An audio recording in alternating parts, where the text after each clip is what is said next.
This is Local Edition. My name is Brad Pomerance in Sacramento. Today we are joined by Sharon Runner. She is a member of the California State Senate. Please indulge me, but you are a walking miracle. Absolutely. You are a walking miracle. For our viewers, about 3.5 years ago, Yes. you received a double lung transplant. Yes. And look at you today. You're it's beautiful. You're gorgeous. Incredible. Yeah. UCLA, I can't give them Right. enough kudos, but normally with the disease that affected my lung, there was really nowhere else in the country would actually do really? the transplant. So, I mean, the doctors there worked with me. My husband George couldn't Runner, have member of been the DOE. a better Right.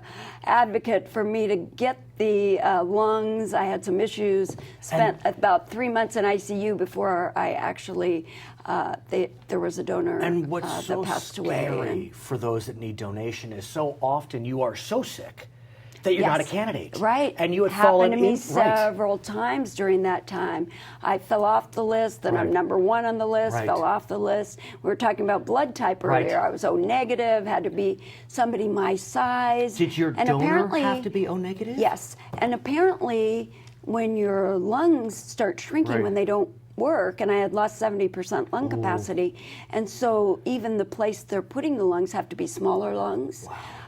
And it ended up being fortunate for me and sad for a family, but a Right. 37-year-old young woman that passed away from another Right. disease. And But what a blessing and a it's- gift. And I've been very supportive of the Donate Right. Life.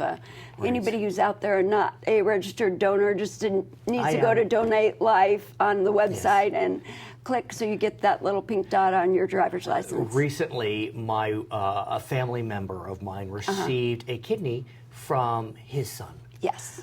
And- Living donors Right. are just amazing what they can do now. They're up and a friend of mine works over in the Caucasus Right. did that, and he was out doing his run within 2 weeks. His aunt, he's a big runner. Sure, sure. So just perfect health. So anybody out there who thinks they Right. they have an extra Right. You can do it. yes. Let me ask you, how has this journey informed your return to Sacramento, which occurred in March? Yes. Because I have to think, I mean, you're still good old Sharon Runner, but still, when you're that close to your maker, it can be Right. hard not to evaluate and reevaluate. Well, I really believe I got a second chance to Right. make a difference in my life Right. personally, with friends, with now my constituents again. Your grandkids. Which is great. My Right. grandkids, I didn't have, during that time, my Right. daughter was pregnant with her first child.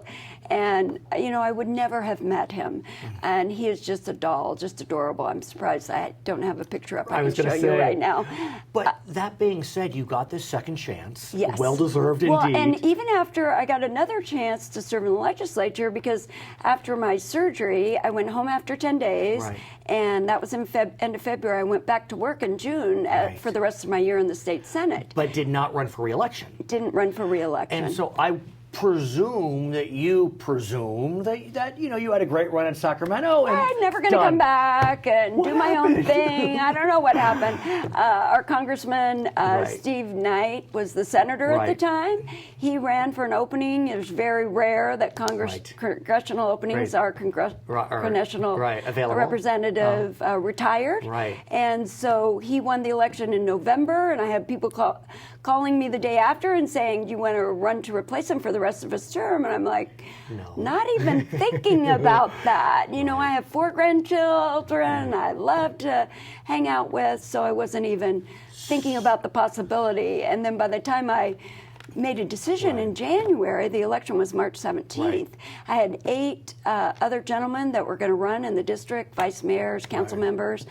I tried to convince them not to run, and in the end, they didn't run, and neither did Democrats, so I was the only one on the ballot. Tough so election. it makes it kind of tough. Tough election. Yeah, my And- colleagues are all like, if only that could ever happen to me. And I understand that you've had a bill that's marching through right now. Yes. Even though you were unopposed, the election still had to be held at a cost to the county. $2 million to the county, San Bernardino and LA County.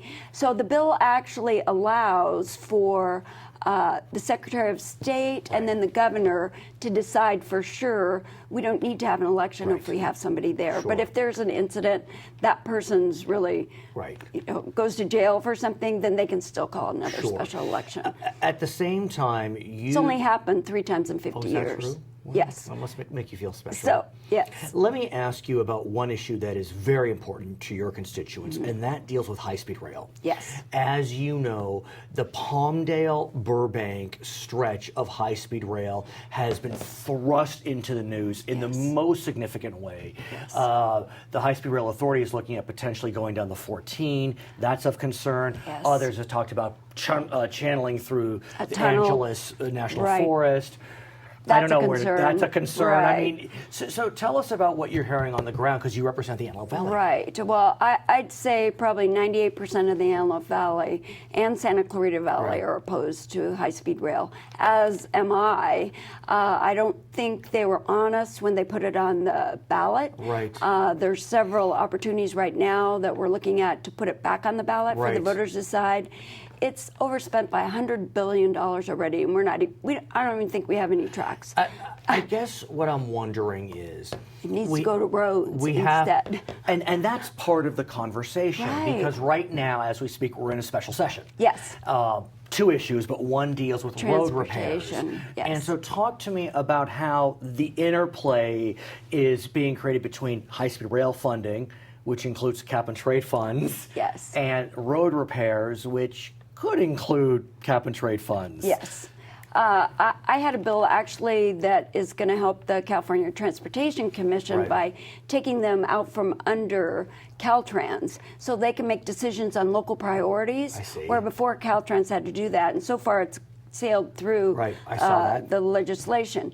I have another bill that actually takes the dollars that go to high-speed rail and doesn't send them to high-speed rail, sends them to the transportation authorities to work on highways and state roads instead of going to high-speed rail, and then part of it going back to pay for the bond of high-speed rail that's coming out of our cap and trade. Right, and so that's the key, is that last year, I believe, a bill passed which sends 25% of cap and trade funds to high-speed rail. Yes. But as I understand it, your concern is that cap and trade funds are supposed to be for projects that decrease emissions. Yes. And at least in the early years, it appears high-speed rail would not decrease emissions. Absolutely. And, you know, I was listening to people present bills before my bill in transportation last week in the special session. And, you know, people like in the Central Valley, Andy Vidak, and my valley who commute, they're never going to be able to use high-speed rail. Why, though? Wouldn't Palmdale-Burbank be a nice route to take? Palmdale-Burbank would be good, but a lot of people work in the San Fernando Valley, or they work in Santa Clarita, or in the Victorville side of my district. They work in San Bernardino. It doesn't help them. And people in the Central Valley and rural areas aren't going to have access to that. Senator Vidak was saying the same. He invited the senators in the Bay Area and LA to come drive in his district. And I actually did that. On Friday, drove down on the 5 and back on the 99 for my district.